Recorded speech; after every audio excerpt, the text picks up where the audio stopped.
नमस्कार दोस्तों, इसके स्टोरीज चैनल में आप सबका हार्दिक स्वागत है। शालिनी तिवारी जी के द्वारा लिखित हिंदी कहानी वहम। या उस रात उस अनजान सी जगह में जहां से वापसी की ट्रेन का आरक्षण अगले दिन का मिला था, एक गेस्ट हाउस में रुकना उसकी व्यवस्था हो गई। उसने एक कमरा लिया। 3 मंजिला भव्य इमारत। देखते ही उसका मन प्रसन्न हो गया। दूसरी मंजिल के कमरा नंबर 13 की चाबी स्वागत कक्ष में विराजमान महोदय ने बड़े आदर पूर्वक उनके हाथों में रख दी। सीढ़ियों की ओर संकेत करते हुए बोले, इधर से। वह अपना छोटा सा एक बैग लेकर चल पड़ी। जाते समय उसने लगभग सभी कक्षों पर ताले देखे, जिसे देखकर वह आश्वस्त हो गई कि इस गेस्ट हाउस के सभी कमरे खाली हैं। इतना बड़ा गेस्ट हाउस और किसी भी कमरे में कोई अतिथि नहीं, इस बात ने उसे कुछ शंकित और भयभीत भी कर दिया। उसने स्वयं को संभाला। बस आज की रात की तो बात है, कल घर वापस चली ही जाना है। सोचते विचारते उसका कमरा आ गया, कमरा नंबर 13।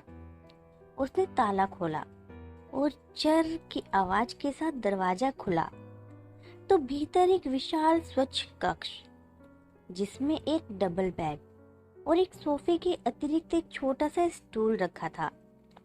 पूरी इमारत खाली थी, इसलिए कॉरिडोर से लेकर अंदर बाहर अजीब सा सन्नाटा।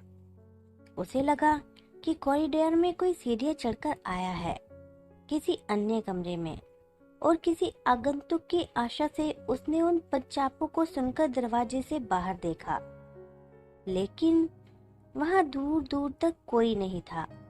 उसने अंदर जाकर कमरा बंद कर लिया और इसे अपना वहम समझकर स्वयं को सांत्वना देने लगी। रात के करीब 9 बजे थे।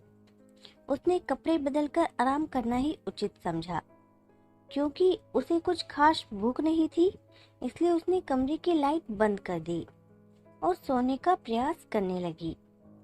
खिड़की से बालकनी के बाहर स्वागत कक्ष के आसपास लगी लाइटों का प्रकाश हल्का हल्का सा कमरे के अंदर आ रहा था। खिड़की खुली थी, जिससे हवा के ठंडे झोंके भी आ रहे थे। परंतु अचानक उसे याद आया कि वह पूरे परिसर में अकेली है।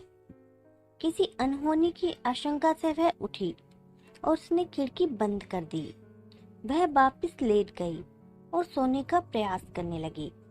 इतने एकांत और अजब सा वीराना, अपनी सांसों की आवाज भी उस सन्नाटे में उसे साफ सुनाई दे रही थी। वह बेचैनी से करवटें बदलने लगी।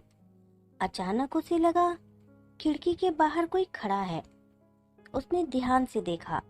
एक परछाई उसे बाहर की ओर स्पष्ट दिखाई दी। उसने भयवश अपनी आंखें बंद कर ली।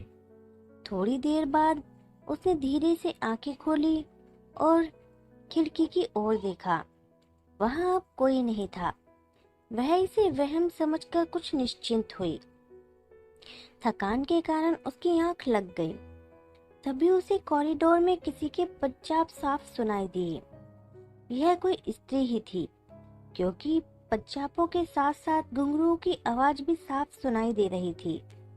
यह आवाज सीढ़ियों से उसके कमरे तक आ रही थी, जैसे कोई बार बार दरवाजे तक आकर लौट जाता हो, फिर दरवाजे तक आता हो। वह भयभीत हो गई। अचानक कमरे का दरवाजा जोर की आवाज के साथ खुल गया और तेज हवा का झोंका कमरे के अंदर आया। तभी एक औरत तेजी से अंदर आई और उसके साथ वाले बेड पर बैठ गई। अजीब सी आवाज में बोलने लगी, हमको पायल दे दो, हमको पायल दे दो। वो हमको पायल नहीं दिए, हमको पायल दे दो। वह निरंतर यही बोले जा रही थी। काले रंग की घाघरा चोली और काला दुपट्टा, विकृत सा चेहरा, भयावह मिनमिनाती सी आवाज। उसे अपने इतना पास बैठे देखकर वह पसीने से तरबतर हो गई। घबराहट में चीखने की कोशिश में अचानक उसकी आंखें खुल गईं। उसने झट से कमरे की लाइटें जला दी। पलटकर देखा तो दरवाजा सच में खुला पड़ा था, जिसे वह अच्छे से रात में बंद करके सोई थी। उसने जल्दी से दरवाजा बंद किया और घड़ी की तरफ देखा। रात के 2:30 थे। वह पूरी रात कमरे की सारी लाइटें जलाकर सोफे पर बैठकर बिताई और सुबह होते ही वहां से निकल गई। यह उसका वहम था या कुछ और?